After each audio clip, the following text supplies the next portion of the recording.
બોલો ચાણ્યું માતાની જય, રાજલ વેજલ માતાની જય।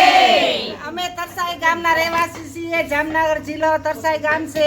અમારે સમે કાંઠે ચાણ્યું માનું મંદિર છે રાજલ વેજલનું। ન્યા દર અષાઢી બીજનો મેળો ભરાય ગામ સમસ્ત અને બધાય ભાવિ ભક્તજનો આવીને અહીંયા મેળાનો લાભ લેશે, પ્રસાદી લેશે અને જેને યથાશક્તિથી સેવા કરે, કોઈ રસોઈ બનાવે, કોઈ ઠામ વાસણ સાફ સફાઈ, જેને જેવી શક્તિ આપે એ પ્રમાણે માતાજીના ગુણગાન ગાય, સત્સંગ કરીને ચાયણું માની જય બોલાવીએ। ઠીકો ઠીકથી બોલો ચાયણું માની જય, રાજલ વેજલ માતાની જય।